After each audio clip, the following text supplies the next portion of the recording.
Vamos ya en la recta final de este evangelio tan maravilloso. Capítulos del 17 al 21 que son llenos del contenido más grande y más maravilloso que se pueda narrar en cualquier libro.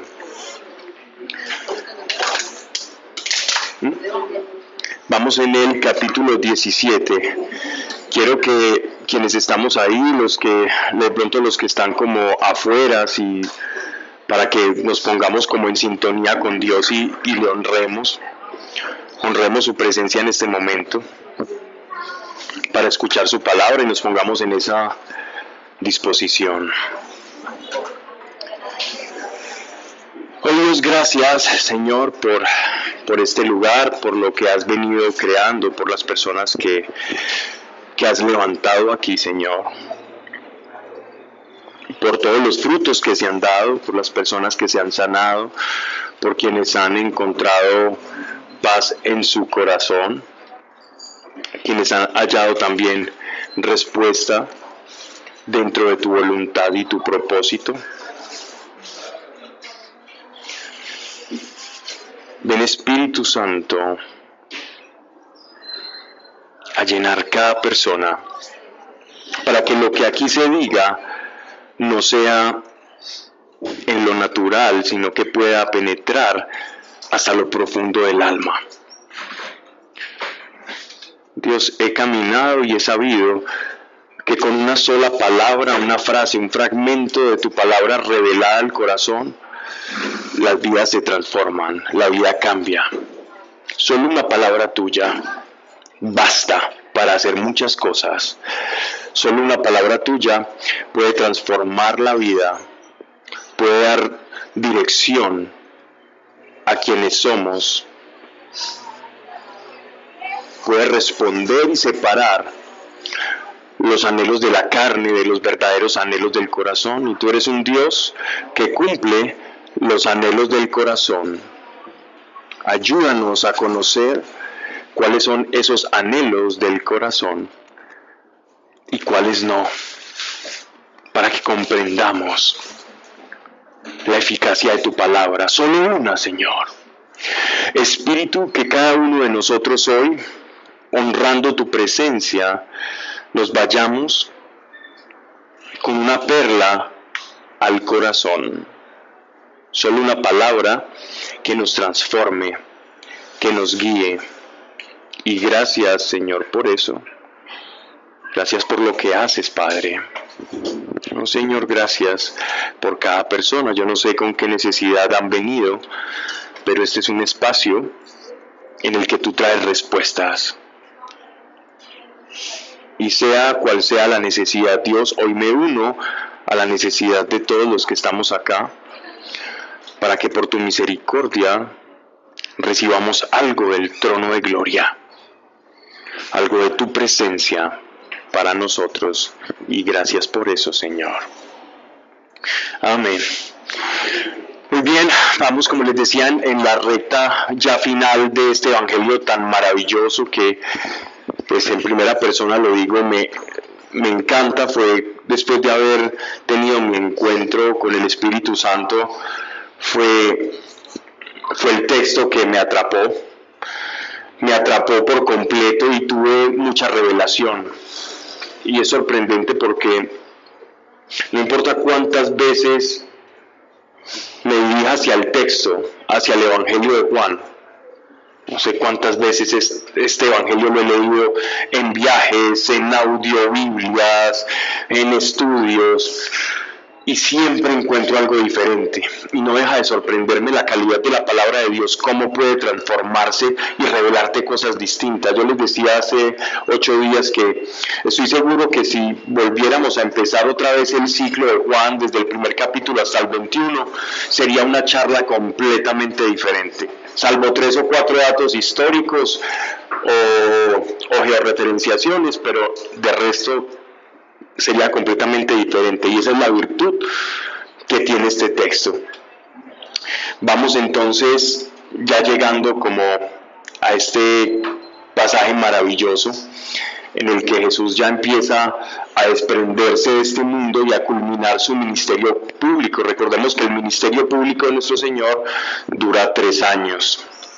3 años en el que se preparó unos discípulos, y toda esta preparación de los discípulos, si nosotros sumamos los 4 evangelios, vamos a notar algo muy particular.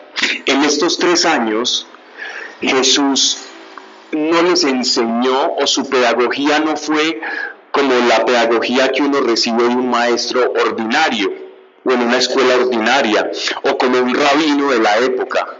Jesús lo que hizo fue inyectar en cada uno de sus discípulos y apóstoles una semilla. Esta semilla iba recubierta bajo la forma de su palabra. Pero lo que hizo Dios fue sembrar semillas por medio de Jesucristo en los apóstoles.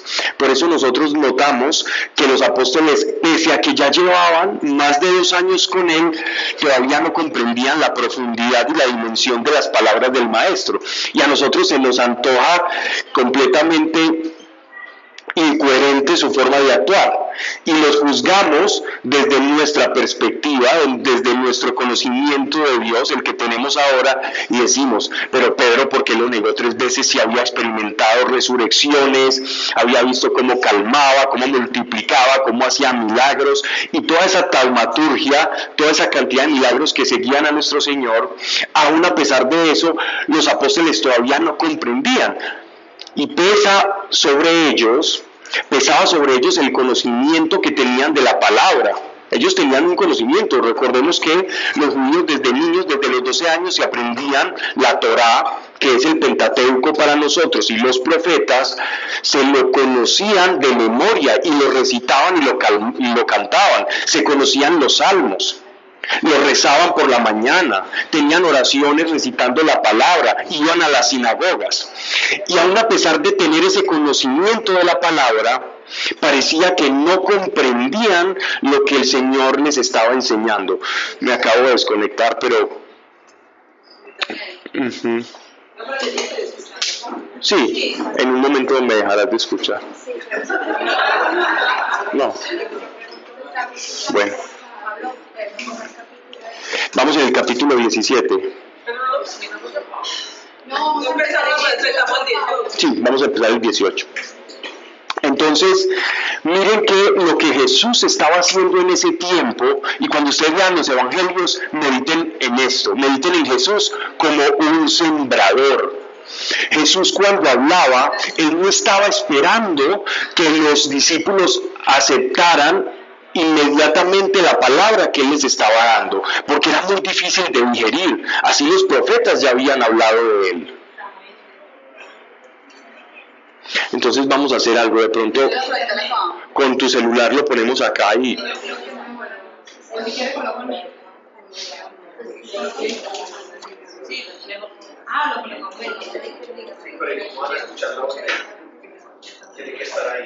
Sí. Y prende la... Fuimos para el 28.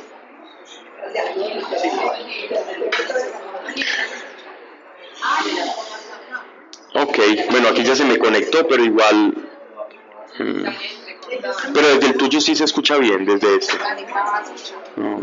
De pronto los que estén escuchando, si nos dicen si se está entrecortando, porque acabo de... Mejor, se escucha mejor, perfecto. Ok. Listo, entonces me voy a ir con esta. Bien, entonces esta semilla en forma de palabra iba a tener, como toda semilla que es sembrada en un terreno, iba a tener un momento para germinar, para desprenderse del cascarón. Cuando Pedro niega a nuestro Señor, era una semilla que aún no había salido. Y lo más peligroso, y esto nos puede pasar a nosotros, es recibir esa semilla y hay que cuidarla mucho. Miren, quiero detenerme acá y yo sé que no hemos iniciado el texto, pero quiero hacer un relativo paréntesis acá para exponer esto de acuerdo como a la vida cotidiana. Y es que cuando nosotros estamos hablando de Dios, Cuando estamos compartiendo el Evangelio o el testimonio a alguna persona que nos conoce, tengamos en cuenta algo. Veámonos como sembradores, ¿ya? Y esa semilla hay que cuidarla. Hay diferentes formas de cuidar esa semilla, que la semilla, recordemos que es la palabra. ¿Cómo se cuida esa semilla? Con prudencia. ¿Cuál es la antítesis de la prudencia? El escándalo. Cuando nosotros estamos hablando de Dios a una persona, esta persona entendamos que tiene todo un bagaje y una proyección y un conocimiento creado de lo que él supone que es Dios, de lo que las personas creen que es Dios. Cada uno tiene una imagen de Dios y estoy seguro que la imagen que yo tengo de Dios no coincide con la de Anita, y la manera de relacionarme mía con Dios no es la misma que Camila. No sé en qué efervescencia emotiva Camila tenga sus momentos de oración y respecto a la mía como sean, cada uno lo proyecta y tiene una vivencia de Dios muy diferente. Y asimismo, y eso hablando todos como hijos de Dios, hablando de una misma iglesia. Y ahora las personas que no han tenido una experiencia con Dios y que se imaginan y se recrean un Dios a la imagen de sus propias vivencias, hay que ser supremamente cautos, porque lo que estamos haciendo nosotros es sembrar. Y esa palabra, el Espíritu Santo, Él dice que Él se va a encargar de regarla, esa semilla. Él va a hacer que brote esto sin que tú tengas que esforzarte, sin que tengas que romper el cascarón y decirle a la persona cómo tiene que pensar, cómo tiene que creer. Hay una diferencia entre ser guía y adoctrinar, y es muy difícil muchas veces de visualizar. Quien adoctrina pretende tener la razón y asume que su condición de vida es superior que la que está evangelizando. Y la actitud de nuestro Señor para hablarle a sus discípulos fue contrario a eso. Jesús se puso en calidad de siervo, en calidad de aquel que lava los pies. Así que nosotros debemos considerar a todo aquel que servimos como alguien superior, siempre como alguien superior, nunca como alguien que llega a ti porque tú tienes algo especial y entonces por eso la gente te busca. No te creas eso, que eso apesta a Dios, eso apesta las narices de Dios. Eso Dios dice, esto no es conmigo, esta no es mi actitud. Siempre en calidad de siervo. Y cuando tú eres siervo, el siervo se va a preocupar por lo que está sembrando y por la semilla, pero en calidad de guía. Los apóstoles, Cristo siempre caminó en calidad de guía de los apóstoles, y cuando ellos reciben el Espíritu Santo, miren que los profetas hablaban de una lluvia temprana y una lluvia tardía. Esta lluvia temprana y tardía lo que significa es la venida del Espíritu Santo. ¿Y cuándo es que las semillas se rompen y emergen? En la temporada de lluvia. Entonces la venida del Espíritu Santo, que es el Pentecostés, representa esa lluvia tardía, esa lluvia temprana, donde las semillas de la palabra de Dios, que ya estaban inoculadas, que ya estaban sembradas en sus corazones, iban a reventar, iban a brotar. Y solo así, y en ese momento fue cuando ellos comprendieron a profundidad lo que ya estaba en sus corazones. Todo lo que Jesús hizo durante esos 3 años, cuando llegó el rocío del Espíritu Santo, ellos comenzaron a comprenderlo, a entender, pero porque primero la palabra había estado en sus corazones. Digo esto asociado al texto que vamos a leer a continuación, pero también por las charlas de Biblia. Cada palabra que nosotros leamos acá quizás puede pasar de largo para ti, o un dato curioso, o te parece interesante, o dices, esto es bonito, lo que estoy leyendo, lo que estoy escuchando, me parece muy bonito, me interesa, o hasta me entretiene, ¿por qué no? Pero el quid del asunto acá es que esa palabra no va a quedar vacía.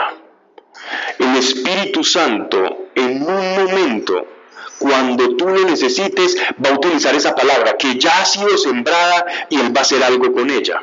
Por eso dice que la palabra de Dios nunca regresa vacía y es como espada de 2 filos. También hay muchas más más semejanzas o asociaciones a la palabra de Dios. Les cuento que es tan importante y no enseñaría esto, no me atrevería a dar la cara ante ustedes si no es que yo he experimentado esto que estoy hablando.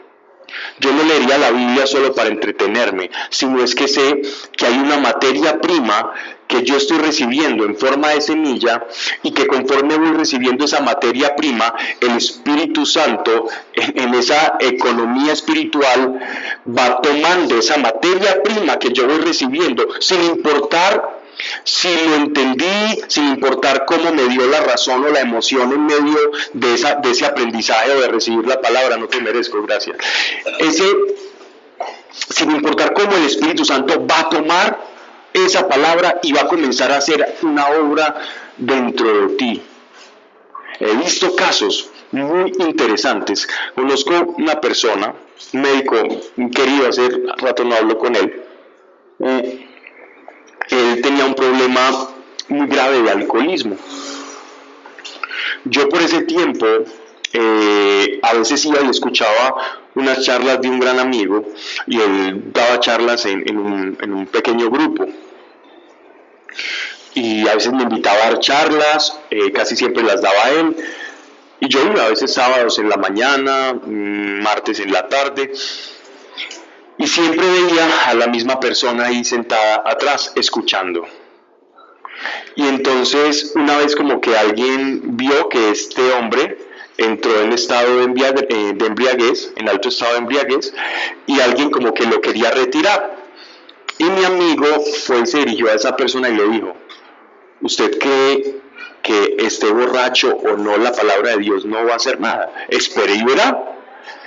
Pues les cuento, después de, no fue mucho tiempo, fueron unos 5 o 6 meses, este hombre asiduo, el que iba y siempre llegaba ya borracho y maldecía y braviaba a la persona que estaba hablando y decía: yo no creo esto, o se levantaba incómodo a veces.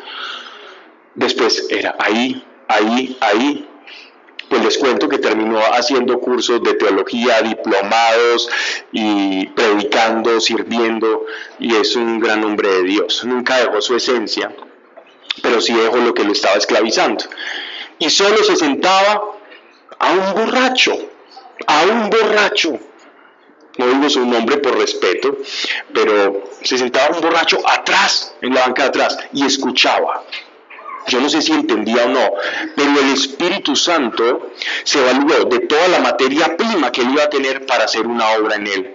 Y por eso no me sorprende lo que hace Dios. Que cuándo lo va a hacer, yo no sé, pero que va a hacer algo, lo va a hacer. Y por eso estamos acá. Así que abramos el corazón. Evangelio de Juan, capítulo 18, verso 1.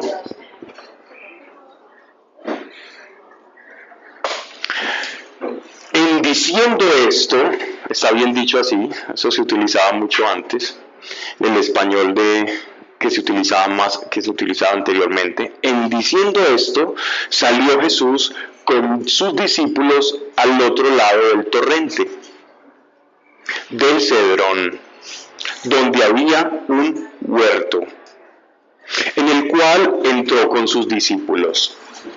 El que había de traicionarle conocía el sitio, porque muchas veces concurría allí Jesús con sus discípulos.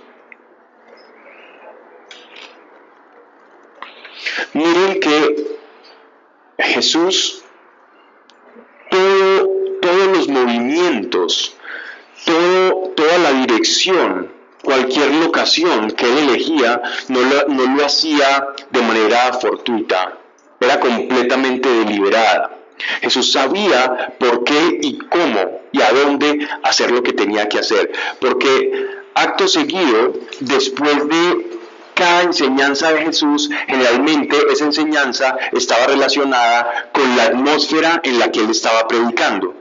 Tan es así, y es muy bello reconocerlo, que cuando estamos leyendo los primeros capítulos del Apocalipsis, que son las cartas a las iglesias que están ubicadas en el Asia Menor, estas iglesias siempre Jesús les habla Jesús les dice a las iglesias, el ángel de las iglesias, pero este ángel representa la voz de Cristo, a cada una de esas iglesias, siempre utiliza algo atmosférico, algo del entorno para dar una enseñanza. Entonces a la iglesia de Tiatira, por ejemplo, en esta ciudad se utilizaban unos lugares donde se teñían de una tintura muy famosa que se llamaba el púrpura, ¿cierto? Y entonces él aprovecha este contexto para dar una enseñanza respecto al teñirnos de Cristo, de las ropas, de lo que somos, de nuestra verdadera identidad. O cuando habla, por ejemplo, también del colirio, ¿cierto? Cuando habla de la piedrecita, que yo soy la piedra y esa piedra tiene un nombre relacionado con el área en el que estaba predicando. Y acá no está de menos que él utilice un huerto y en el que solía predicar. Entonces dice así, ya vamos a explicar un poco por qué. Judas, el que había de traicionarle, conocía el sitio porque muchas veces concurría allí Jesús con sus discípulos, verso 3. Judas, pues, tomando la corte y los alguaciles de los pontífices y fariseos, vino allí con linternas y hachas y armas. A veces en las películas tergiversan un poco este acto en el que Judas viene con un cuerpo algo así como militar, ¿no? Como con unos guardias. Y muchas veces se ven soldados romanos acompañando a Judas. En este caso nos están especificando que son guardias y alguaciles. Dentro del Sanedrín, como eran figuras reconocidas y públicas, ellos tenían una guardia, ellos tenían como una escolta, unos mozos de cuadra que se encargaban de proteger, como algo así como celadores, y Judas iba acompañado de los mismos celadores que le habían pagado, ¿ya? Para ir a mostrarles dónde estaba Jesús, pero de parte del Sanedrín, no de parte de los romanos. Entonces cuando veamos esas películas donde nos muestran eso, podemos saber que hay una tergiversación del asunto. Ya en La Pasión de Cristo de Mel Gibson podemos ver que sí es más acorde a este contexto, a esta realidad. Dice entonces: conociendo Jesús todo lo que iba a sucederle, él estaba enseñando, él se levantó de su enseñanza y se dirigió casi que enseguida a donde ya le iba a salir al encuentro Judas. Es decir, Judas no lo encontró a él, sino que Jesús le salió al encuentro a Judas. Salió y les dijo: ¿a quién buscáis? Es un huerto, estaba muy oscuro. Respondieronle: a Jesús el Nazareno. Él les dijo: yo soy. Este yo soy es el último de los grandes yo soy que vamos a ver en el Evangelio de Juan. Son 7 yo soy en el Evangelio de Juan. Eso no está ahí por casualidad. 7 es el número Dios, es el número completo, es el número de la perfección, porque en 7 días Dios creó el mundo, y entonces los judíos utilizan el número 7 para hablar de que una obra fue completa, una obra en la que Dios está implicado. Entonces el 7 es una obra perfecta. ¿Por qué? Porque la mano de Hashem, la mano del Creador, la mano de Dios está implicada en ese proceso. También entendemos que el número 440 representa también un proceso, pero no es necesario que esté involucrado Dios en esa obra. Es una generación. El 40 es un tiempo de generación, un tiempo de preparación, un tiempo de formación. Pero el 7 y el 70 significa algo completo, donde la acción de Dios está implícita en el acto, donde hay algo que está haciendo Dios. Hay perfección y hay completud. La palabra perfección, tal cual nosotros la conocemos desde el castellano, la palabra que nosotros utilizamos como perfecto, nosotros... los griegos, por ejemplo, no la utilizaban o no la concebían como nosotros la concebimos. Para nosotros algo perfecto es algo inmáculo, sin mancha, es algo que no puede errar, algo perfecto es que no se equivoca, que es sumo, casi que es un concepto demasiado alto. demasiado difícil de poder abstraerlo y traerlo a la realidad. Es decir, algo perfecto. Solo imaginarse la perfección es muy complejo. Es muy complejo. De hecho, pueden haber discusiones y libros. Eso, si uno le pone a René Descartes a filosofar sobre la palabra perfección, ahí te va a sacar 3 tomos, o a Santo Tomás de Aquino. Pero los judíos eran más prácticos y los griegos también. Para los judíos y para los griegos, lo perfecto era algo que estaba simplemente completo. Era algo completo. ¿Ya? Y entonces, no sé por qué estoy diciendo esto. Por el que el séptimo yo soy. Eso es, gracias Anita, Anita llamando a tierra. Este yo soy significa que aquí se completa la revelación de Cristo. 7 yo soy está manifestando Jesús que Él es Dios y que en Él se cumple la plenitud de la deidad de Dios, de la voluntad de Dios y de todo el quehacer de Dios en Él. Nos está diciendo a nosotros con este yo soy, cumplido está, no tengo más que decir.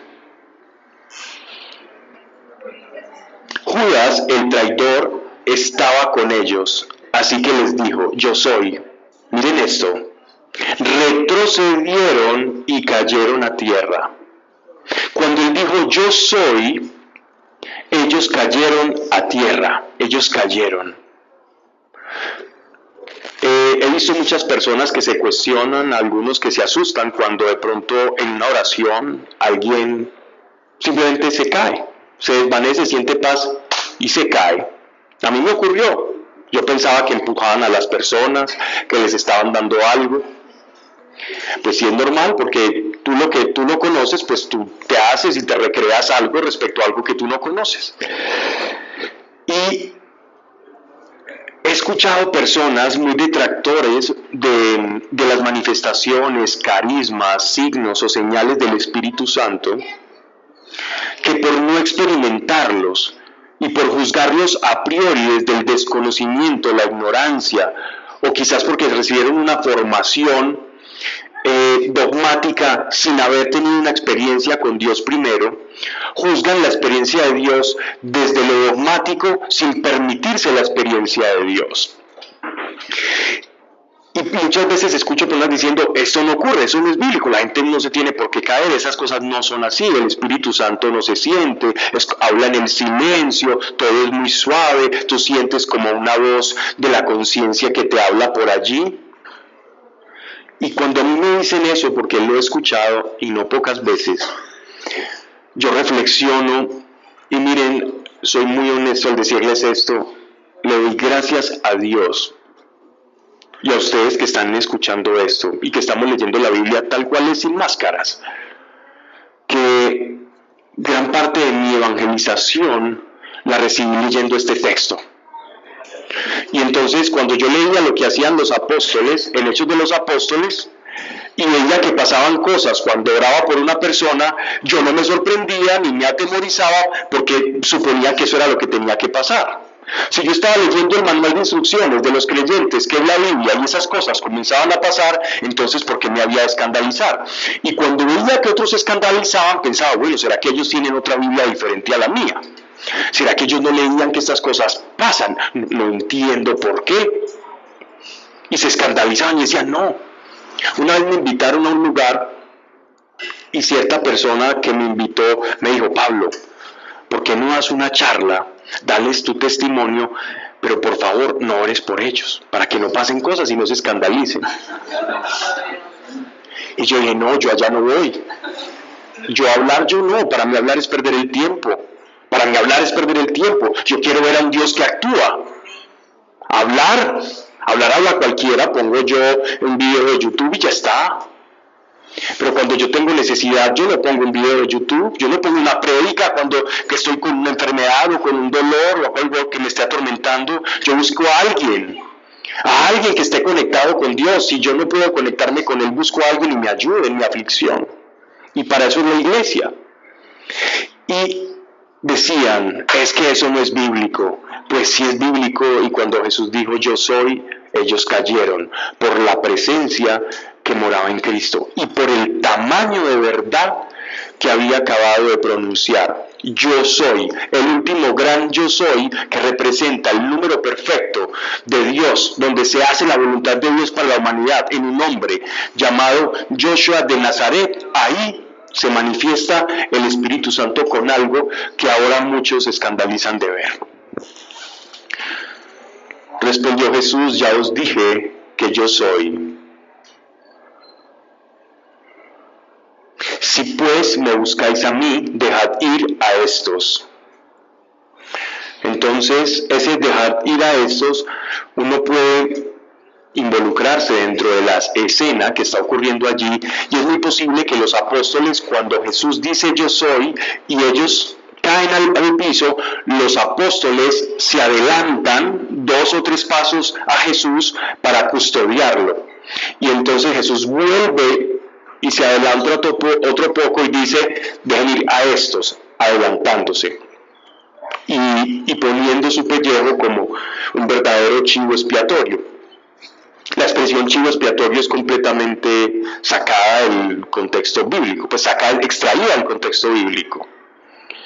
Jesús es el chivo expiatorio, es el quien va, bueno, el chivo expiatorio era el Cordero de Dios que va a expiar los pecados, el chivo expiatorio era otro. Eso lo veremos por allá en Números o en Deuteronomio. Dice, entonces, verso 9, para que se cumpliese la palabra que había dicho. Esto, para que se cumpliese la palabra que había dicho, es revelación posterior de Juan. Esto él no lo entendió en el momento, en el acto, esto lo entendió después.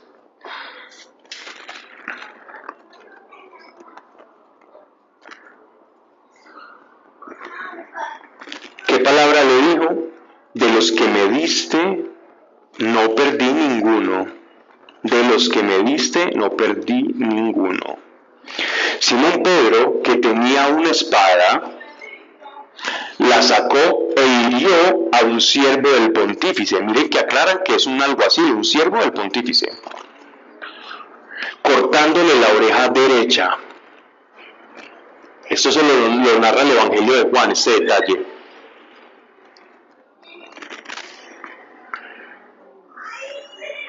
Este siervo se llamaba Malcom o Maleo. Pero Jesús dijo a Pedro, mete la espada en la vaina.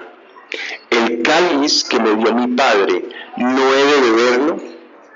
La guardia pues y el tribuno y los alguaciles de los judíos se apoderaron de Jesús y lo ataron.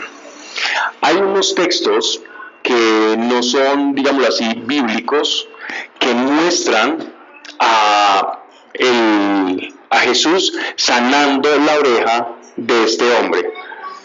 Hay datos históricos, hay ciertas, digámoslo así, como textos que se encuentran desde la tradición que hablan de la conversión del hombre al que le fue sanada la oreja.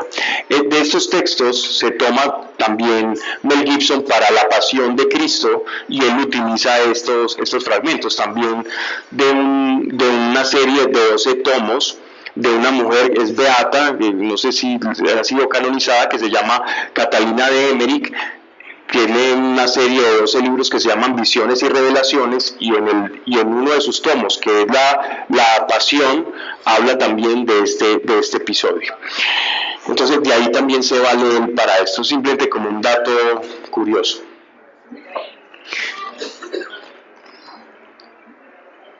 Miren que aquí podemos extraer algo de la personalidad de Pedro, que una y otra vez nos muestra la naturaleza humana actuando bien. Si nosotros no supiéramos el desenlace de la obra salvífica de Cristo, del Evangelio, créanme que ninguno de nosotros pensaría que Pedro actuó mal. Es más, yo haría lo mismo. Y no iba por la oreja. Definitivamente Pedro refleja algo Hay un texto muy bueno, ahí estoy con textos pues, hay un texto muy bonito que se llama El progreso del peregrino, que lo escribió Juan Bunyan, lo escribió en la cárcel, es un cuento, es precioso, se lo recomiendo y se lo leen muy rápido. Se llama El progreso del peregrino, recomendadísimo, muy cortico, es un cuento. Juan Bunyan lo escribió en la cárcel, es muy precioso, y este hombre cuenta la historia de un personaje llamado Cristiano, no por nada pues se llamaba Cristiano el hombre, y todas las peripecias que tiene que afrontar Cristiano para llegar a esa ciudad celestial. Y uno de los primeros personajes que intentan desviar a Cristiano de su camino a la ciudad celestial es un personaje muy curioso que me parece supremamente peligroso por su apariencia, y saben que también tiene un nombre muy causal, y él se llama Sabio según el mundo. Y este hombre, sabio según el mundo, aconseja a Cristiano sobre cosas muy buenas, donde uno le da sabio según el mundo y uno dice, no, pues yo le creo. Sabio según el mundo es aquel que tiene la sabiduría de acuerdo al aprendizaje mundano, pero desprovisto completamente de una revelación espiritual. Y ese es súper peligroso. Ese sabio según el mundo ha hecho caer a teólogos, religiosos, creyentes, pastores, monjes, monjas, cualquier persona piadosa. Es el enemigo número uno. Y Pedro nos refleja cómo en su personalidad Dios permitió a través de esta revelación ver cómo actuaba sabio según el mundo sobre Pedro, y el influjo de sabio según el mundo sobre Pedro. Sabio según el mundo le dijo a Pedro una vez, Pedro, ¿cómo así? Vaya, háblele a Jesús, que usted no va a permitir que nunca nada malo le pase, cuando él ya les había dicho que tenía que morir. Y Jesús le dice, apártate de mí, Satanás. Sabio según el mundo le dice a Pedro, no, el Señor no te puede lavar los pies, no te puede lavar los pies, porque si te lava los pies, la dignidad de este hombre no puede lavar al tuyo, que eres más indigno que los indignos. Eres Pedro, el de los más pequeños de los apóstoles, y el maestro te va a lavar los pies. Eso no te puede pasar, no permitas que él te lave los pies. Sabio según el mundo a mí me hubiera dicho lo mismo. Y sabio según el mundo le dijo a nuestro querido Pedro nuevamente, vaya, córtele la oreja y no permitan que capturen al maestro. 3 veces, tres actos en los que sabio según el mundo le ha dicho esto. 3 veces que Pedro lo negó. 3 veces que Pedro lo negó. 3 veces que Pedro tuvo un acto de aparente bondad mundana, pero que no estaba en sintonía con la revelación espiritual. Y es que nosotros en nuestra vida podemos actuar cosas que la gente dice, estás actuando bien, oye, estás actuando muy bien, eso es lo que tienes que hacer, pero eso es sabiduría según el mundo. La sabiduría según Dios muchas veces no va a hacer sinergia con la sabiduría según el mundo. A veces se pueden encontrar, ¿por qué no? A veces se pueden encontrar, pero muchas veces no. Y el discernimiento verdadero espiritual está en reconocer cuando hay una sabiduría según el mundo y cuando hay una sabiduría que venga de realmente haber nacido al Espíritu. Hay una diferencia muy grande.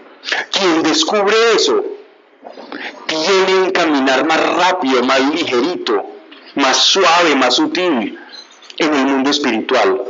Quien reconoce que hay 2 sabidurías por lo menos, ya tiene la mitad de la victoria sobre la sabiduría según el mundo. Quien es capaz de reconocer que existe un sabio según el mundo, sabe que existe un sabio según el Espíritu. Es bueno saber que existe eso. Miren, yo veo a Pedro y yo haría lo mismo. Dime. Pablo, y también hay un versículo que dice que como que un siervo dice como que Señor, yo proclamé tu nombre. Es Apocalipsis. Ajá, Apocalipsis, proclamé Espíritu, tu nombre. Y el Señor le dice como que yo no te pedí que hicieras eso. y son cosas que son bíblicas, o sea, si uno piensa, pues el siervo estaba haciendo bien, pero ahí pues la revelación que tuve fue ser guiado por el Espíritu. Correcto. Porque necesidades hay muchas en el mundo, pero ¿dónde quiere que pues, Dios que perfecto? Ese pasaje al que te refieres nos da la diferencia, hace una tajante diferencia entre el ser y el hacer. Si tu hacer no refleja tu ser, y si tu ser no tiene un encuentro con su ser, con el ser de Dios, todo tu hacer es vano. Así sea bueno según el mundo. Mi hacer tiene que estar en sintonía y tiene que ser la reverberación, tiene que ser el eco de mi ser. Si mi hacer es el eco de mi ser, es un acto, es un fruto del espíritu. Cuando mi hacer no es producto de mi ser, no es reverberación, no es eco, no es producto de mi ser o consecuencia de mi ser, es, como decía el apóstol Pablo, un címbalo que retiñe, que era con lo que llamaban a la oración en los templos. Bueno.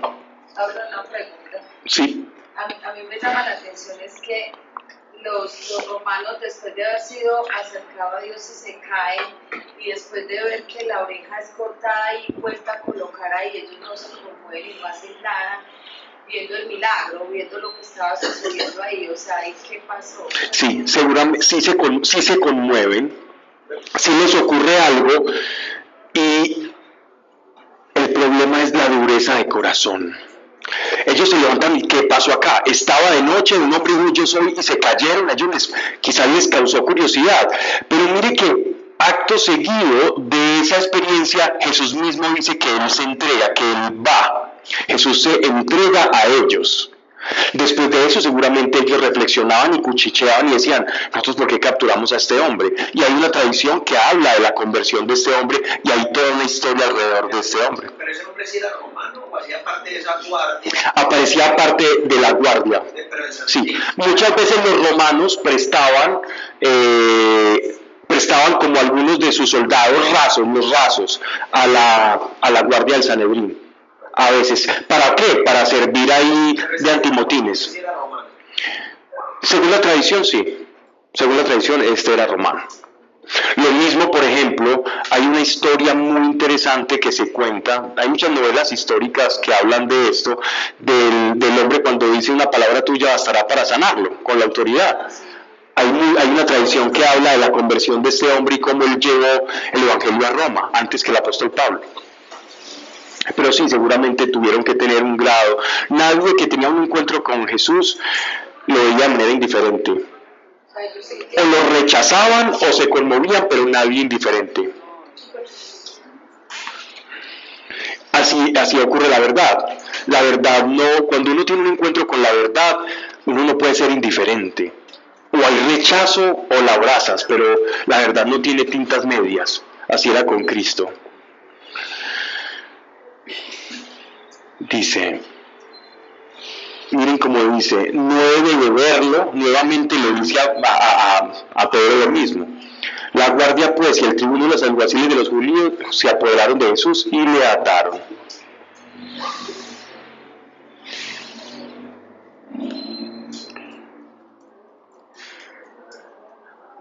Capítulo 15, ¿verdad? Seguían a Jesús. No, Por eso les digo. Versículo 13. Y lo condujeron primero a Anás, porque era suegro de Caifás, pontífice aquel año. Recordemos que muchas veces anualmente se solía cambiar al sumo sacerdote, entonces se iban sucediendo el cargo. Esto, si tú hablas con un judío contemporáneo, el judío contemporáneo, algunos, otros lo aceptan, otros niegan esto, e incluso utilizan estos fragmentos para hacer negación del evangelio. Dicen, esos cristianos no conocen la historia porque nunca se cambiaba el sumo sacerdote, era un sumo sacerdote y ya, solo había un sumo sacerdote. Pero lo que no se esperaban estos judíos es que se iban a hallar unos documentos romanos donde se hablaba de estas superposiciones de cargo por determinadas festividades o simplemente porque la persona estaba ausente o tenía un problema. Entonces había alguien que lo suplía anualmente. Y estos textos se hallaron en Galilea y fue como un golazo, digámoslo así, fue como algo muy bonito para quienes nos gustan los textos bíblicos y saber que ese argumento se caía cuando hay un testimonio histórico que indica esta realidad. Dice: y le condujeron primero a Anás porque era suegro de Caifás, pontífice aquel año. La palabra pontífice traduce o viene de puente, ¿no? Pues un pontífice es alguien que debe ser puente para acercarte a Dios. Era Caifás el que había aconsejado a los judíos: conviene que un hombre muera por el pueblo. Eran palabras proféticas de Caifás. Y seguía siendo sumo sacerdote, y Dios puede profetizar a través de un vaso de honra o un vaso de deshonra. En este caso, pues Caifás claramente es un vaso de deshonra, y aún así, como sumo sacerdote, Dios profetizar a través de él. Esto nos lleva a una pequeña conclusión. No se puede extraer completamente, pero más o menos nos hace ver algo, y es que los dones del Espíritu, y con esto sí tenemos que ser muy cuidadosos, no implican madurez espiritual. No toda persona que tenga dones espirituales tiene madurez espiritual. Pablo, si Caifás, obviamente por ser sumo sacerdote, no podría tener más claro la Torá. Él en esa profecía estaba de una u otra forma confirmando la profecía de Isaías. Sí, No, sí. Lo dijo literal. Sí, confirmó la profecía literal. Eso fue lo que hizo, sin darse cuenta, y aún a pesar del rechazo que tenía hacia Jesús, estaba profetizando lo que estaba ahí, pero tenía un velo que no le permitía ver eso, y aún así profetizó. Y hay antecedentes de arrepentimiento de Caifás. Lo último que sabemos de Caifás por ciertos escritos de historiadores romanos es que creo que no fue Tito, no fue el emperador regente de Tiberio. Fue Tiberio, en ese caso. Tiberio alcanzó a escuchar de Jesús, pero ya cuando lo habían crucificado. Y Tiberio tenía ciertos dolores, ciertas dolencias, y había escuchado de un taumaturgo, de un hombre milagroso, de un santo, de un hijo de los dioses del Olimpo, que hacía milagros allá en Galilea. Y él envía a 2 hombres a investigar y a llamar a Jesús, a investigar toda la historia. Uno de ellos, si mal no recuerdo, se llamaba Paterculus. Paterculus Valeus fue un hombre que narró como todas las cosas a Tiberio de lo que había vivido Jesús. Y entonces él habla de Caifás. Pero cuando llega la noticia, como no había ni Telegram, ni internet, ni nada, de una noticia llegar a otro lado, pasaba mucho tiempo. Y cuando llega con las noticias, ya Jesús había pasado todo esto. Y él, furioso, envía a deponer a Caifás. A deponer a Caifás ya sabemos a qué. Eso es como el último que tenemos de Caifás. Bien, vamos entonces con el texto. Dice: seguían a Jesús Simón Pedro, verso 15, y otro discípulo. Este discípulo era conocido del pontífice y entró al tiempo que Jesús en el atrio del pontífice, mientras que Pedro se quedó fuera a la puerta. ¿Quién creen que era otro discípulo? No, Juan. La teoría es Juan. Sí, Juan. En realidad todos. Este discípulo era conocido del pontífice y entró al tiempo que Jesús en el atrio del pontífice. Acordémonos que dentro de los apóstoles había alguien relacionado con los levitas y estaba acreditado. Verso 6. Mientras que Pedro se quedó fuera a la puerta. Salió pues el otro discípulo conocido del pontífice y habló a la portera e introdujo a Pedro. La portera dijo a Pedro: ¿eres tú acaso de los discípulos de este hombre? Y él dijo: no soy. Miren esto. 7 yo soy de Cristo. 7 yo soy de Cristo, en contraposición a 3 no soy de Pedro. La perfección versus lo imperfecto. Verso 19. El sumo sacerdote preguntó a Jesús. Por eso les digo.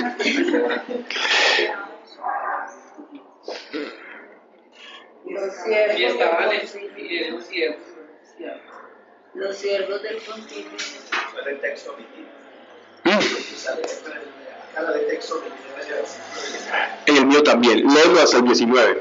Está leyendo la Nacar. Pero yo estoy leyendo la Nacar. Dice: Dime. los siervos del pontífice y los alguaciles habían preparado un brasero porque hacía frío y se calentaban.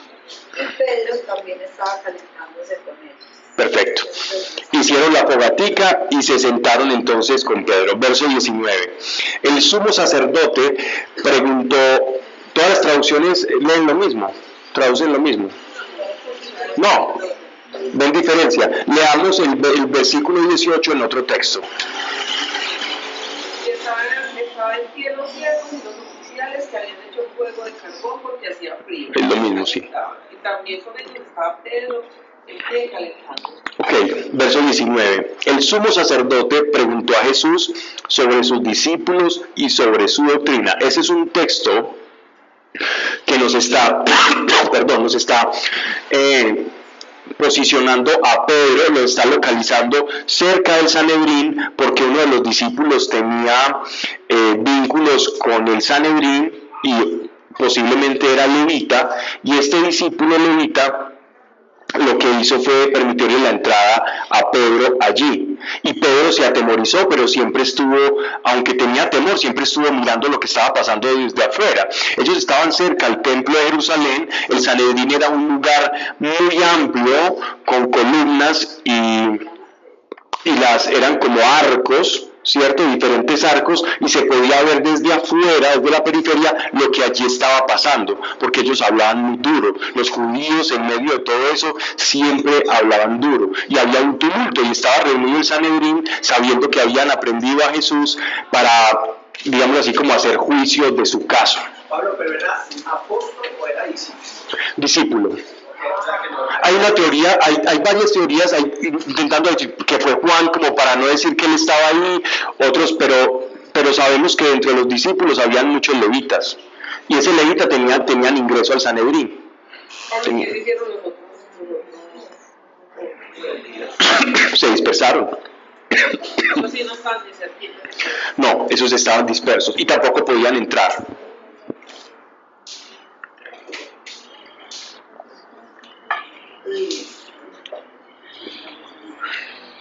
Dice: el sumo sacerdote preguntó a Jesús sobre sus discípulos y sobre su doctrina. ¿Qué es doctrina? Doctrina, para entender qué es doctrina, pues tenemos que irnos a la palabra dogma. ¿Qué es un dogma? Es una verdad, por decirlo así, en un contexto religioso. Un dogma es una verdad en contexto religioso.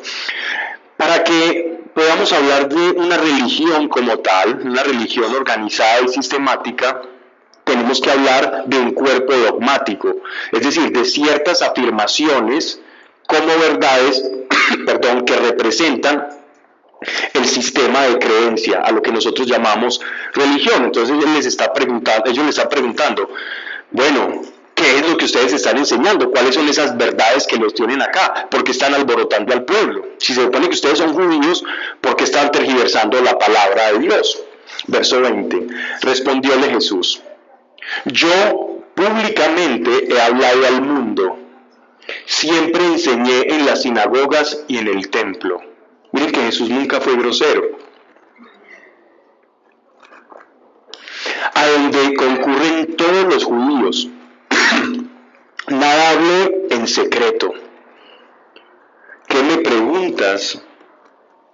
Pregunta a los que me han oído.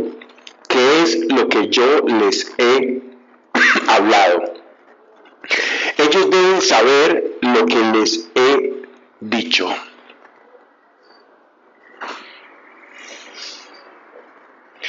Esto es una forma de defensa muy bella, muy transparente, porque Jesús nunca ocultó nada. Todo lo enseñó a quienes estaban allí, a todos. Entonces era transparente, nadie podía decir nada de él. Y muchos de los que estaban allí en Sanedrín lo habían escuchado, pero estaban con temor. Muchos, incluido Pedro, que estaba afuera en el brasero calentándose.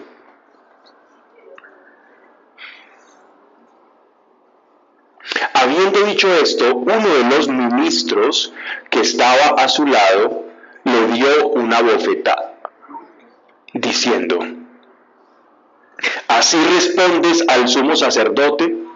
Es decir, tomó un acto de transparencia como una grosería, como un acto grosero. Este acto, yo me imagino este hombre haciendo esto como la trascendencia que pudo haber tenido este acto, como en el alma de este hombre cuando pudo ver qué fue lo que hizo. Así respondes al sumo sacerdote, y Jesús le contestó: si hablé mal, muéstrame en qué, y si bien, ¿por qué me pegas? Esta respuesta de Cristo, de nuestro Señor, tiene un elemento muy valioso, y es que Jesús estaba abierto a la contradicción, pero la contradicción tenía que ser en proporción a lo que Jesús dijo. ¿Y qué hizo Jesús? Jesús habló, y si yo hablo, ¿cómo debe ser la medida de contradicción? Hablando. Esa es una reciprocidad justa, una retribución justa. Tú dices eso, entonces yo digo: no, tú enseñaste esto, por esto y por esto. Pero él no habló, sino que inmediatamente tuvo una acción que fue darle la bofetada. Y entonces Jesús le hace ver la trampa en la que había caído y le dice: si hablé mal, muéstrame en qué, y si bien, ¿por qué me pegas? Anás, ¿y saben por qué le digo, y si bien, por qué me pegas? Porque él sabía que él estaba hablando bien. Él sabía que este hombre estaba hablando bien, pero quería ese ministro quedar bien con el sumo sacerdote. ¿Saben cómo se le llama esto? Cuando uno prefiere quedar bien. Lambonería.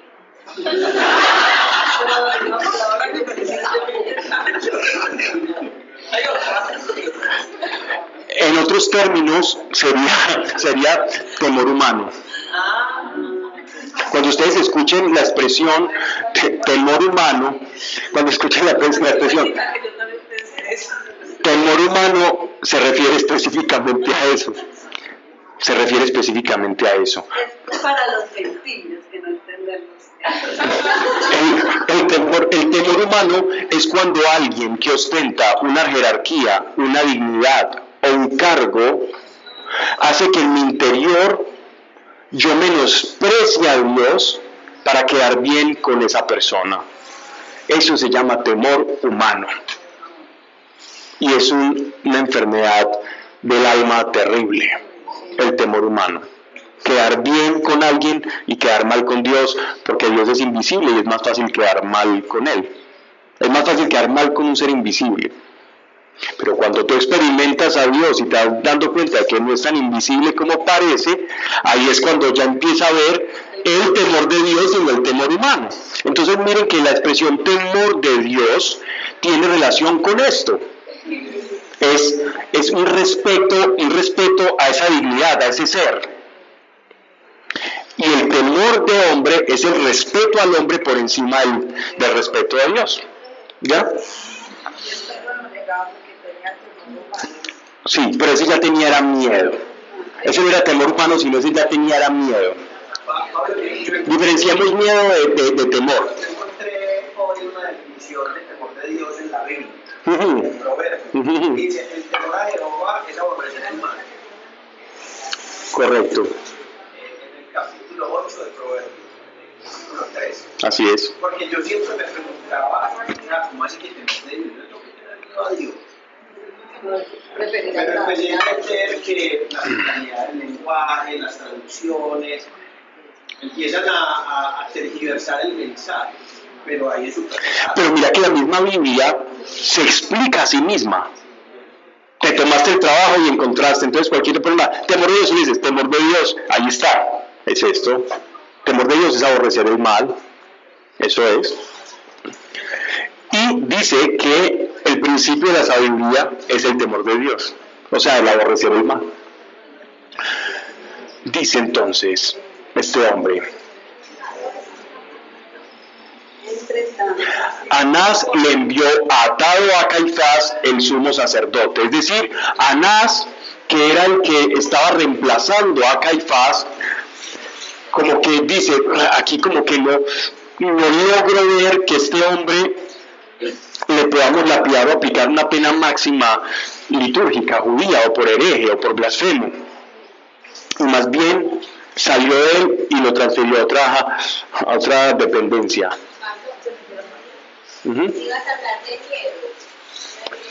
Simplemente hablé como que es bueno a veces, como para efectos pedagógicos, diferenciar el miedo del temor, aunque en un diccionario son lo mismo, ¿cierto? Son sinónimos.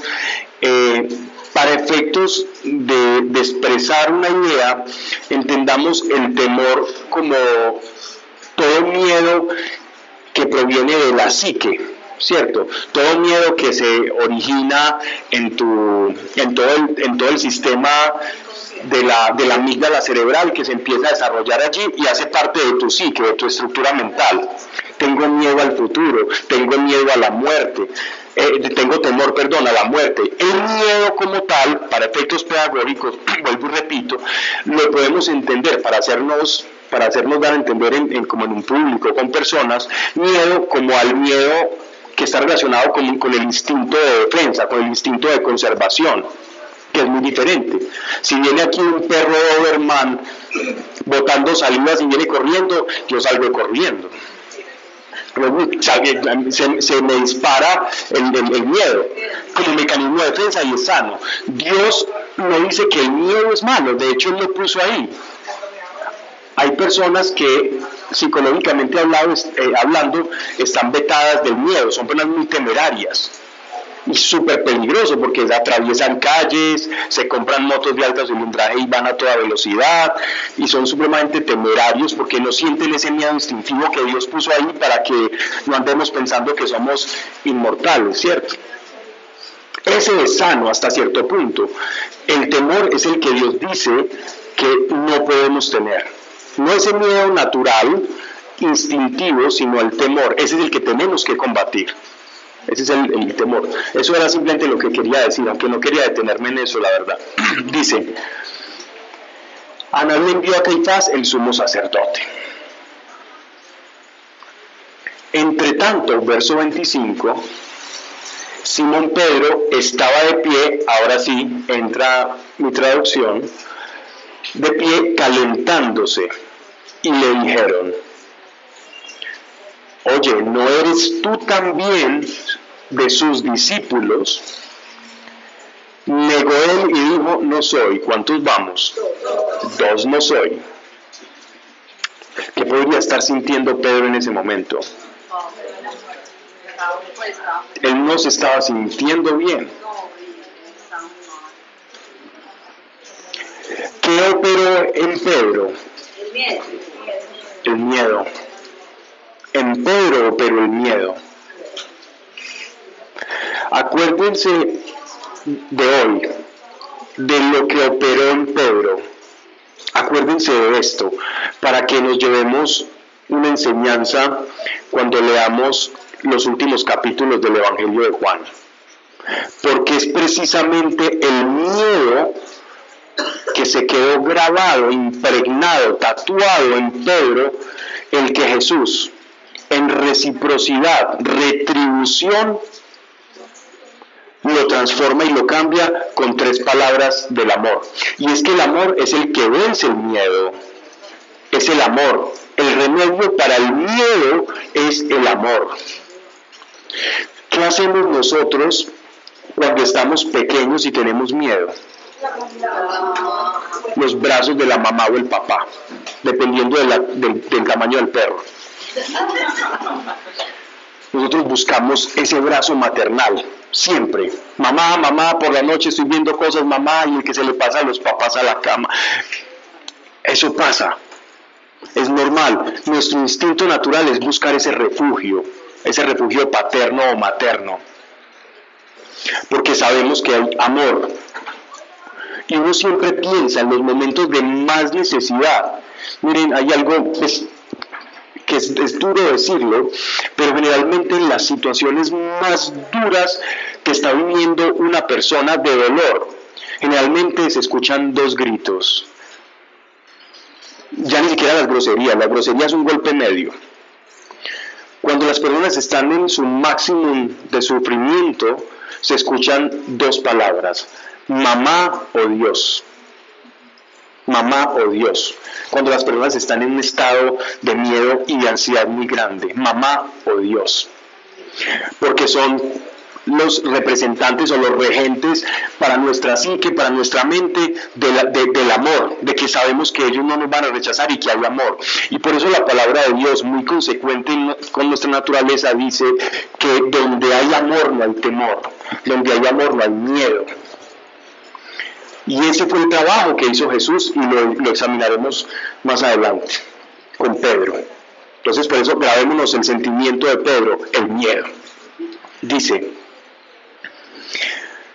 no soy, verso 26, díjole uno de los siervos del pontífice, pariente de aquel a quien Pedro había cortado la oreja. Miren, pariente de aquel a quien Pedro había cortado la oreja. Aquí ya se empieza a enlazar una especie de conexión. ¿No te he visto yo en el huerto con él en mayúscula? Pedro negó de nuevo. ¿Cuántas van entonces ya? 3 actos de negación. Pedro negó de nuevo y al instante cantó el gallo. ¿Se acuerdan lo que hablamos de los gallos? ¿Qué eran? No. Que eran como una especie como de gansos, de pavos. Era como un pavo, esos que eran los que llevaron, verso 28, llevaron a Jesús de casa de Caifás al pretorio. Nosotros estamos terminando ¿a qué horas? Ok, tenemos tiempo. A las 8:30. Llevaron a Jesús de casa de Caifás al pretorio. Era muy de mañana. El pretorio, palabra romana, era donde se juzgaba, ¿cierto? Pero era donde juzgaban los romanos, ¿cierto? Y ahí viene la palabra pretor, que es el juez. Un pretor es un juez. Los que estudiaron derecho romano, primer año de derecho. Era muy de mañana. Ellos no entraron en el pretorio por no contaminarse, para poder comer la Pascua. ¿Por qué contaminarse? Porque era lugar de gentiles, donde juzgaban los gentiles. Y ellos no se contaminaban antes de la Pascua con el gentil. ¿Y saben qué estaba haciendo el Señor? Santificando ese lugar. Pablo, por curiosidad, ese pretor no era químico, o era un pretor diferente, en otra región.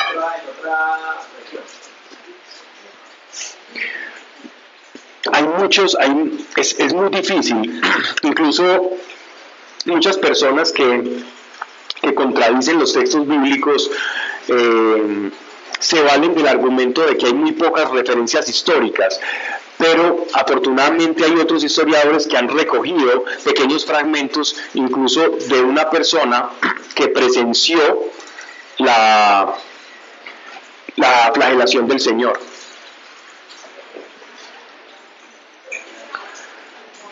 Ellos no entraron en el pretorio por no contaminarse para poder comer la Pascua. Y es que habían muchas formas de contaminarse antes de la Pascua. La Pascua era una de las festividades más importantes para los judíos que se celebraba en la Pascua. La Pascua en hebreo es el Pesach, ¿cierto? Pesach significa, o Pesach significa paso, tránsito, paso, salto.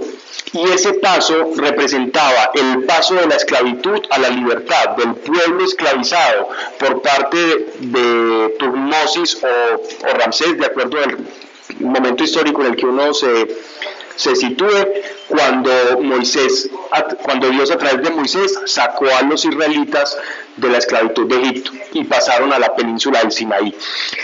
Ese paso se celebraba, dicho por Dios, con lo que se llama la Pascua. La celebración de la Pascua era un cordero adobado con hierbas amargas y se tenía que comer en un estado previo de ritual, pureza, es decir, ellos tenían que hacer unos rituales de purificación para no comer esa Pascua de manera impura. ¿Qué les recordaba a ellos esas hierbas amargas? Esas hierbas amargas les recordaba a ellos la amargura de la esclavitud.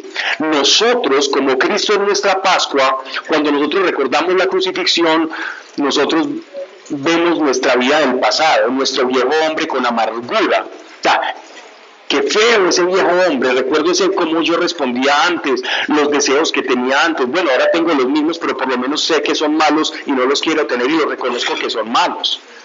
Eso es una Pascua, ya existe un paso de una esclavitud. Hay otros que en estos momentos están haciendo el paso de la esclavitud a la tierra prometida, pero te digo, allá vas a llegar y si estás acá, Dios te tiene a la tierra prometida, te va a llevar a la tierra prometida.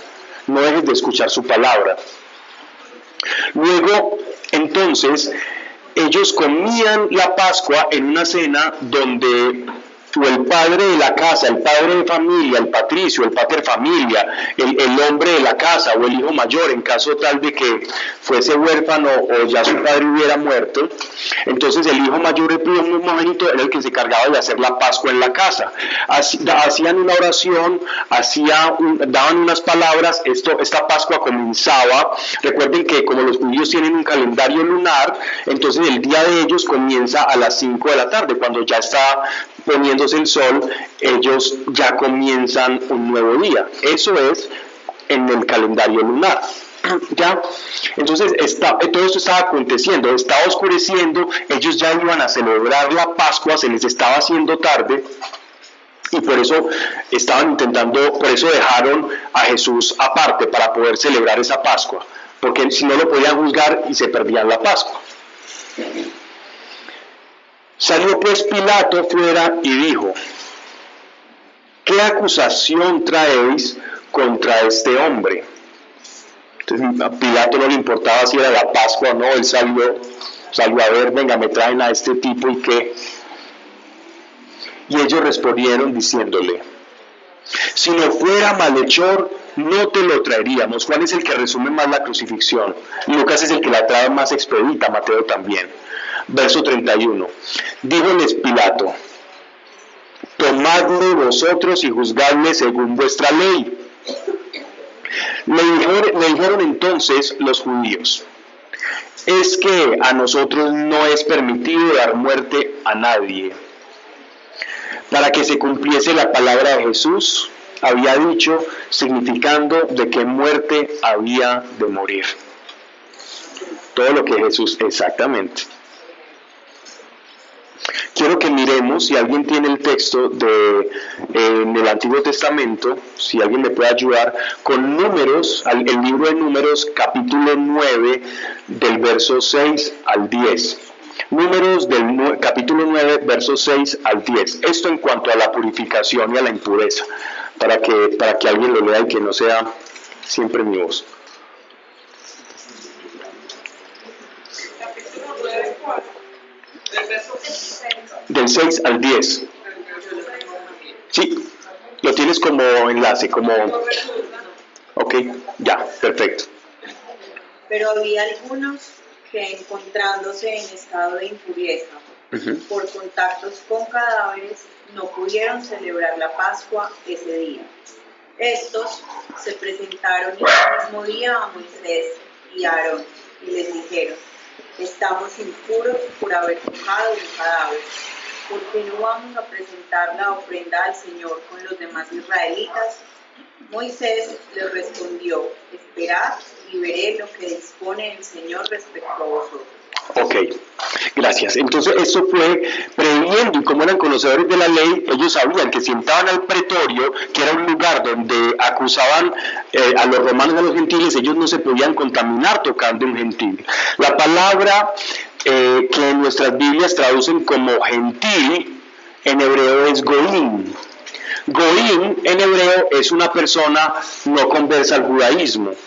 Y ellos tocar un no converso quedaban impuros. Comer con un no converso era señal de impureza. Entrar a un lugar donde se juzgan gentiles y no judíos era ser impuros. Entonces por eso dejaron a Jesús pernoctando en el pretorio para luego posteriormente ser juzgado y poder celebrar la Pascua. Bien, dice entonces, capítulo 18, verso 33. Entró Pilato de nuevo en el pretorio y llamando a Jesús le dijo: ¿eres tú el rey de los judíos? Miren, esto puede parecer una mofa de parte de Pilato,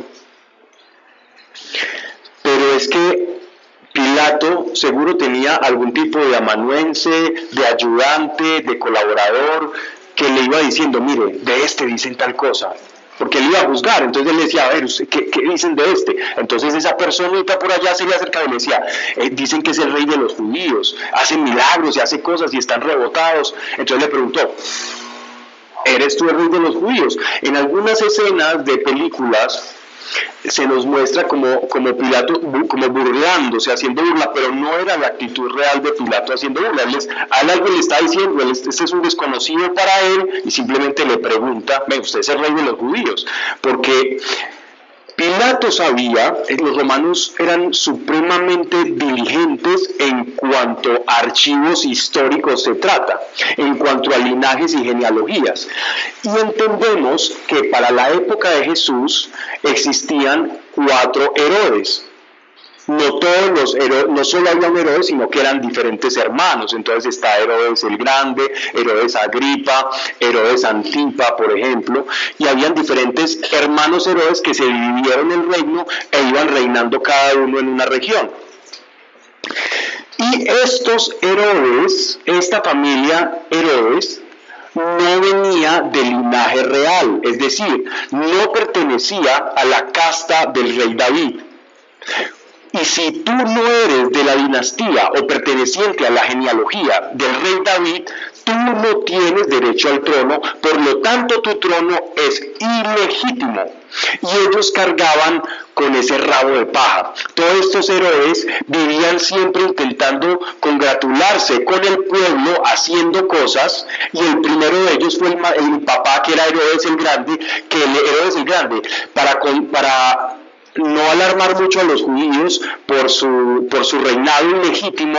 Entonces lo que hizo este Herodes fue embellecer el templo de una manera escandalosa, crear fuentes, hacer cosas maravillosas, llenar el templo en la parte de las torres, en el pórtico de Salomón, de oro, todo pintado. Hizo unas fuentes, hizo también como una especie de balnearios donde canalizó agua subterránea y la llevó y la gente se podía bañar, y fue un megalómano, fue un hombre que hizo muchas obras para ser reconocido dentro del pueblo y poder congraciarse y ganarse el favor del pueblo precisamente por ese rabo de paja. Entonces Pilato, como sabía esto, Pilato tenía ese conocimiento, entonces él pudo haber pensado que este es alguien que verdaderamente es sucesor al trono, porque él sabía que ellos no lo eran. Entonces podemos pensar, ¿por qué no?, que Pilato, en medio de su investigación,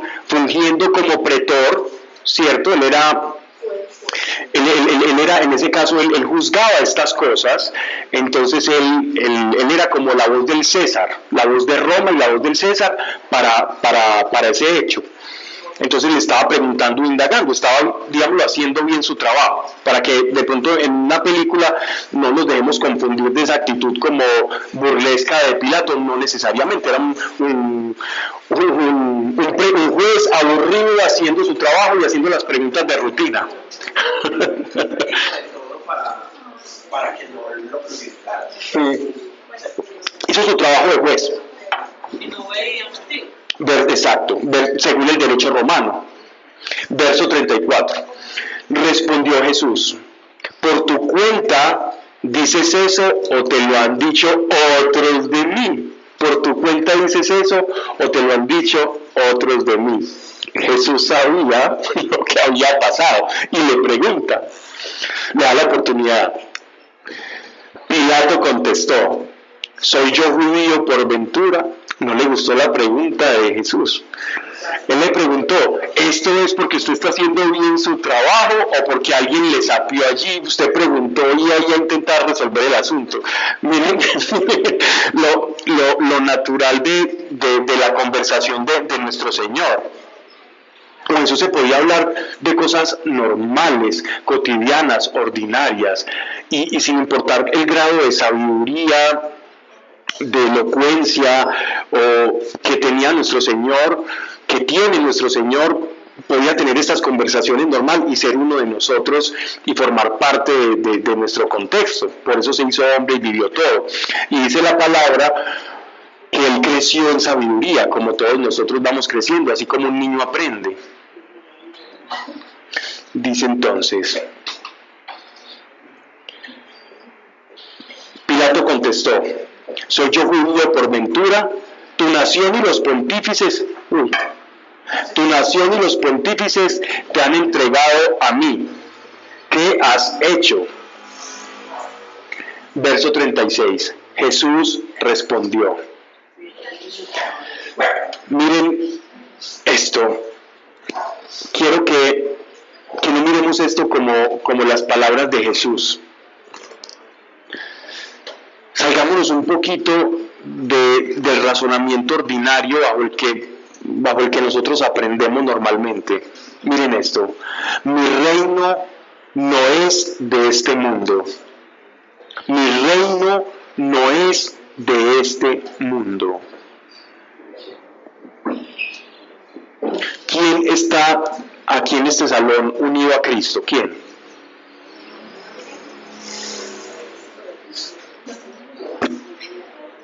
Tú puedes decir lo mismo. Tú puedes decir lo mismo. Tú puedes decir, yo ya no pertenezco a este mundo. Que hay cosas que me molestan de este mundo, pero ya no perteneces a él. Por eso te duele cuando haces cosas que no son del reino al que estás perteneciendo. Porque tu ser está viviendo una incoherencia. Y cuando uno vive una incoherencia, hay un malestar existencial que es difícil. Que es difícil.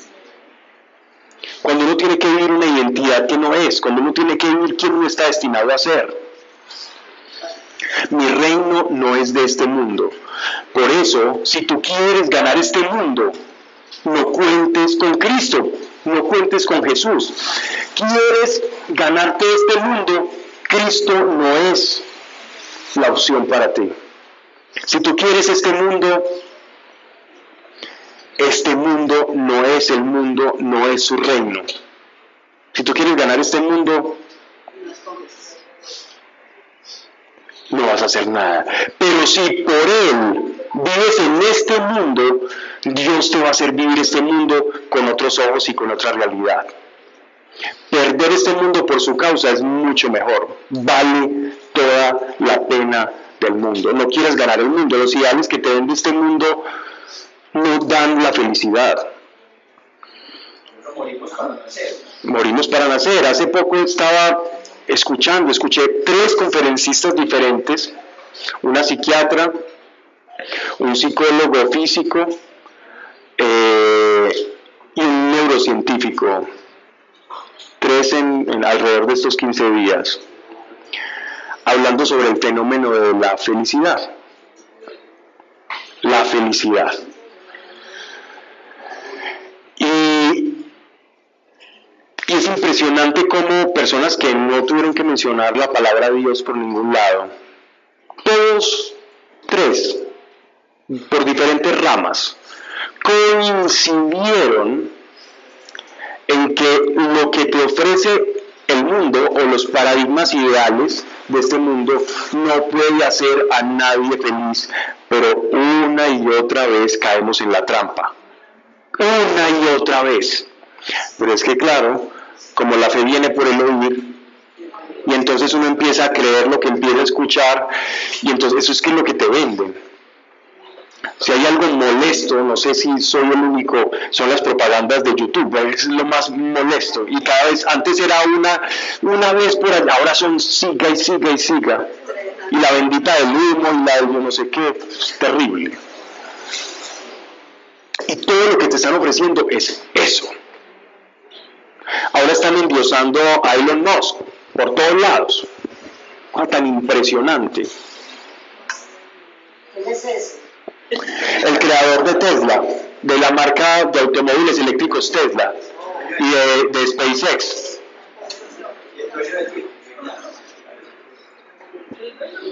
Y se han detenido a ver su vida personal como está últimamente.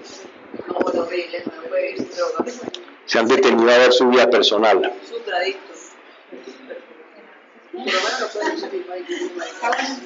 Miren, pero Jesús da algo que el mundo no da. El mundo no da. Bien, entonces dice, mi reino no es, dice, mi reino no es de este mundo. Si de este mundo fuera mi reino, mis siervos habrían luchado para que no fuese entregado a los judíos. Pero mi reino no es de acá. Es decir, Jesús tiene siervos. ¿Quiénes son los siervos? Son ángeles. Le dijo entonces Pilato, luego tú eres rey. Ahí sí le digo, bueno, entonces sí eres rey. Respondió Jesús, tú dices que soy rey. Yo para esto he venido al mundo, para dar testimonio de la verdad. Todo el que es de la verdad oye mi voz. Todo el que es de la verdad oye mi voz. Si tú has sido llamado por Jesús, a todos nos llama de diferentes formas. Él utiliza diferentes timbres de voz, llamados, circunstancias, locaciones y estrategias. Para cada uno como color y como huella dactilar tenemos. Y ese llamado específico es porque tú eres de la verdad. Si tú sintonizas con Cristo es porque tú eres de la verdad. No puedo decir otra cosa. Estoy repitiendo lo que dice Jesús. Si tú has sido llamado por Él es porque tú perteneces a la verdad. Tú eres hijo de la verdad.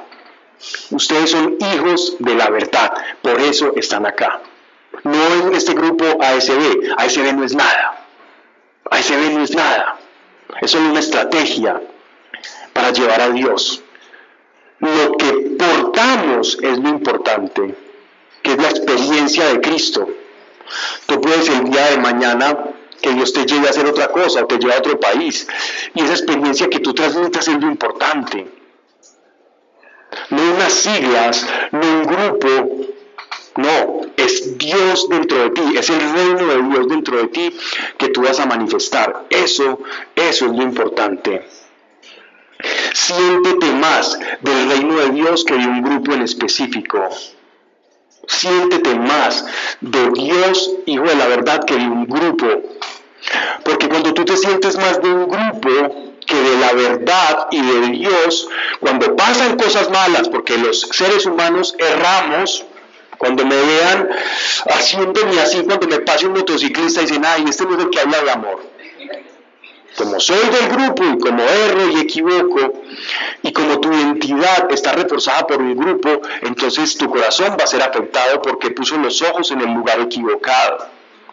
Pero si está puesta en Dios y tu identidad está en el reino, en Dios, tu identidad va a estar intachable y tu principio va a ser inamovible. Y sí, te va a doler las cosas que hacen los hermanos, pero entonces no se levantará el juicio dentro de ti, sino que se levantará el intercesor.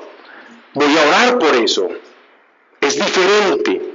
Cuando yo reconozco a qué reino pertenezco, ese reino tiene unas realidades y unas formas diferentes que nos llevan a actuar de manera diferente. Miren entonces lo que dice Jesús. Todo el que es de la verdad oye mi voz, por eso estamos acá. Pilato le dijo, esta palabra es preciosa, la película Quo Vadis y Quais Ventas, que es la verdad. ¿Y qué es la verdad? Decirle eso a un romano inquieto. Sabemos por algunos guiños por allí, algunos históricos, otros metahistóricos, o sea, aparte de la historia, más bien en la tradición, que Poncio Pilato, ¿no? De hecho, la mayoría de romanos eran supremamente agoreros, eran supersticiosos, más bien de tipo ocultista, y Pilato, por su manera de preguntar, se nota que es un hombre más bien de temperamento algo nervioso, y entonces él en realidad está siendo confrontado por las palabras de Jesús, como un hombre verdaderamente que está inquieto por esa figura a la que está juzgando, y le dice, ¿y qué es la verdad? Un romano, ¿qué es la verdad? Es una pregunta filosófica. Metamos en aprietos a un filósofo y preguntémosle qué es la verdad, y va a empezar a filosofar, de hecho, que si la verdad es una construcción mental y si es una realidad o no existe la verdad, etcétera, etcétera. Y dice, y dicho esto, de nuevo salió a los judíos y les dijo, yo no hallo en este ningún crimen. Es decir, esa palabra de qué es la verdad, él se confrontó. Pilatos tuvo una confrontación interior. No lo escuchó, Tuvo fe que había otra verdad. Digamos que tuvo una confrontación. Fe no llegó hasta allá, pero sí tuvo, es decir, supo que aquí no hay dolo. En términos, pues, no hay culpa. Verso 39. Hay entre vosotros costumbre de que os suelte a uno en la Pascua. Eso lo hacían ellos a veces. En la Pascua hacían como una especie de lo que se llama un jubileo, y en este jubileo parece que tradicionalmente se soltaba a una persona, ¿cierto? Y esta persona se soltaba como para hacer perdón de los pecados, ¿no? De los crímenes. Y dice, ¿queréis pues que os suelte al rey de los judíos? Mira cómo les dice. Voy a terminar aquí ya con este texto. ¿Queréis pues que os suelte al rey de los judíos? Entonces de nuevo gritaron diciendo, no a este sino a Barrabás. Era Barrabás un bandolero. Dejemos allí, vamos a hablar de Barrabás. Yo quiero, esto no lo menciona el Evangelio de Juan, pero como está en los sinópticos, está en el resto de evangelios, hablar un poco de cómo fue esa vía donde dicen que los se echaron a suerte la ropa de Jesús cuando fue juzgado, la coronación de espinas y todo esto, que tiene un contexto histórico bien bonito y que yo veo que vale la pena que lo mencionemos. No siendo más, entonces terminemos acá. Yo creo que ya en dos miércoles más ya estamos terminando más o menos.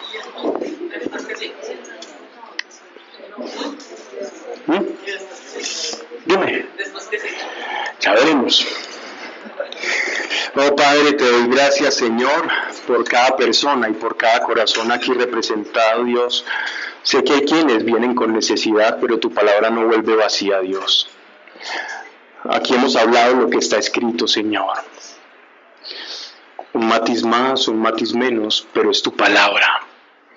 Oh Dios, yo bendigo, Señor, con tu espíritu a todos quienes escuchan ahora en la grabación, quienes escucharán y quienes presenten, compartimos este espacio. Espíritu Santo, que la semilla que ha sido sembrada hoy, nada ni nadie, ni el ave rapaz, ni la polilla, ni los conflictos del día a día puedan arrebatar los tesoros del cielo que en forma de semilla han sido sembrados. Puede que una semilla al principio no parezca nada, pero después ramifica, después hace tallo, después tronco, después echa raíces, después crece y luego hasta los pájaros se posan en eso que era una pequeña semilla, Dios. Señor, y no menospreciando esta semilla, sino bendiciéndola y creyéndola, Señor, sea guardada en nuestro corazón para que produzcamos muchos frutos, pero en lo sobrenatural, Señor, y en la sencillez que tú nos has enseñado. En el nombre de Jesús. Amén y amén. Muchas gracias.